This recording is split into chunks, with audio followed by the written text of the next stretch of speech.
Ini gak jauh beda dengan Thariqah Sadiliyah gitu loh.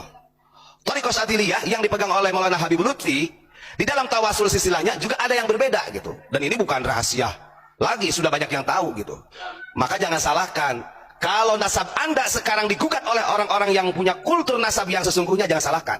Karena secara etika Anda juga sering menjiplak daripada amalia-amalia orang lain. Begitu. Itu saja yang saya sampaikan.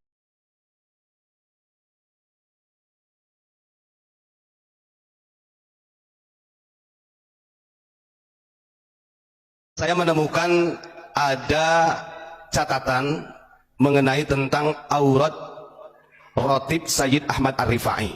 Ya, ini nanti saya tunjukin. Nah, yang saya herankan itu begini. Saya akan coba menyamakan ya. Ini kan ada aurat rotibnya Sayyid Ahmad Ar-Rifai, seorang wali kutub. Ya. Ini ada aurat rotibnya Sayyid Ahmad Ar-Rifai qaddasallahu sirrah.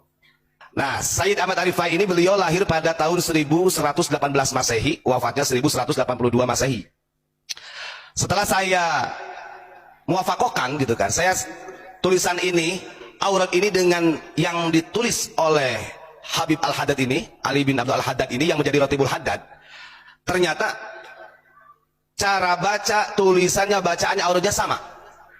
Nah, sementara kalau kita lihat Abdullah Al-Haddad ini kan lahir tahun 1635 Masehi. Wafat 1720 Masehi.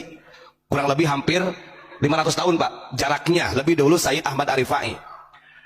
Nah, yang saya herankan begini, yang benar ini apakah Sahibur Rotib ini Al-Haddad atau Sayyid Ahmad Ar-Rifai, kan begitu.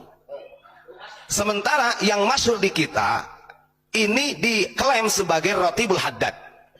Monggo lah kalau yang punya rotib, dari mulai tawasulnya setelah baca Fatihah, ayat kursi, kemudian amanah Rasul sampai akhir, kemudian la ilaha illallah sampai akhir, persis gak ada kurang lebihnya. Yang beda itu dalam tawasul. Nah, kalau di dalam Rotibul Haddad tawasulnya ada kepada Habib Abdul Al-Haddad itu. Saya nggak tahu pola seperti ini apakah ini kesengajaan atau mungkin begini. Kalau memang menukil harusnya sumbernya diberitahu. Jangan sampai ini adalah milik seorang waliullah, wali kutub Syekh Ahmad Ar-Rifai, kemudian diklaim dihak cipta oleh habaib. Itu yang bahaya. Kita nggak tahu. Monggo kalau yang tahu jawabannya bisa ditulis dalam komentar atau ditanggapi dalam video. Sementara kita ingat di dalam Sahih Muslim, Kanjeng Nabi itu sangat mewanti-wanti kepada kita mengambil sanad ilmu. Inna hadzal ilma dinun. Sesungguhnya ilmu itu bagian daripada agama. Fangzuru amman ta'khuduna dinakum. Maka lihatlah dari siapa kau ngambil sanad ilmu tersebut. Kan begitu. Nah, ini kenapa perlu saya ungkap? Ini biar tahu, karena di kita banyak pengamal-pengamal Rotibul Haddad. Bukan berarti saya tidak boleh, monggo. Cuman yang saya ingin tahu ini, kalau yang punya jawaban monggo bisa ditulis di kolom komentar atau ditanggapi melalui video, monggo. Biar orang itu tahu.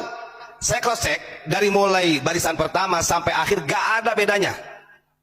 Tulisan aurat yang ditulis oleh Sayyid Ahmad Ar-Rifai dengan Rotibul Haddad. Nah, ini kan kita bingung, yang mana yang benar ini? Pemilik rotib ini siapa yang sebenarnya? Sementara di dalam kitabnya juga ada hadhihi auradu ratib Maulana Asy-Syaikh Sayyid Ahmad Ar-Rifai qaddasallahu sirrah. Ini adalah aurat-aurat Sayyid Ahmad Ar-Rifai. Kenapa Sayyid di sini? Karena beliau zuriyah Rasul dari jalurnya Husain. Ya wallahu alam ya. Itu mah gak tahu, monggo ya. Kalau yang tahu jawabannya bisa ditulis gitu ya di sana. Kenapa saya sampaikan? Kalau saya menyikapi hal-hal seperti ini adalah pola. Ini adalah pola. Disadari ataupun tidak, banyak amalia-amalia yang sebenarnya diklaim secara tidak langsung oleh kelompok-kelompok mereka. Yang anehnya lagi, saya membaca di website tadi ada keterangan dari Jatman, dari Maulana Habib Lutfi begini. Beliau harusnya kan paham.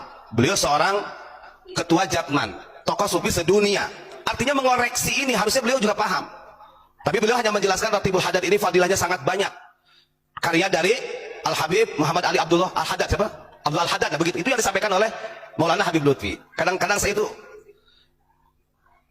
artinya belum ada yang berani mengungkap hal ini sebenarnya. Jangan sampai banyak amalia-amalia yang dulunya dicetuskan oleh ulama-ulama terdahulu yang benar-benar karismatik dan wali-wali Allah kemudian diklaim oleh mereka. Yang saya katakan Habibnya i'tibari. Wallahu alam bisawab. Kita nggak tahu. Monggo lah ya. Nanti bisa di cross check, bisa kalau Anda yang tahu jawabannya ini bukan andai kata. Silakan. Kalau bukan, segi bukannya di mana? Apakah hanya di tawasul saja? Kan begitu. Ini gak jauh beda dengan Thariqah Sadiliyah gitu loh. Thariqah Sadiliyah yang dipegang oleh Maulana Habib Lutfi, di dalam tawasul silsilahnya juga ada yang berbeda gitu. Dan ini bukan rahasia lagi, sudah banyak yang tahu gitu. Kenapa sih harus begitu gitu kan? Kenapa sih harus seperti itu? Kalau begitu kita berkhianat dong. Berkhianat kepada Sayyid Ahmad Ar-Rifai. Maka jangan salahkan. Kalau nasab Anda sekarang digugat oleh orang-orang yang punya kultur nasab yang sesungguhnya, jangan salahkan. Karena secara etika Anda juga sering menjiplak daripada amalia-amalia orang lain. Begitu. Itu saja yang saya agak panjang lebar Pak ya. Pokoknya ini, monggo yang bisa menanggapi ditanggapi, mau dengan video kayak mau dengan tulisan monggo. Yang benar itu adalah rotibnya Sayyid Ahmad Ar-Rifai atau rotibul Haddad. Secara kurun masa ini sangat jauh berbeda. Sementara kalau kita lihat wasiat Kanjeng Nabi, kita harus hati-hati mengambil ilmu. Fangduru amman takhuduna dinakum. Berhati-hati, lihat dari mana kita mengambil sanad ilmu itu. Karena ilmu itu perlu sanad. Kalau tidak ada sanad, laqala man syaa ma syaa. Kalau tanpa ada sanad, nantinya ngelantur.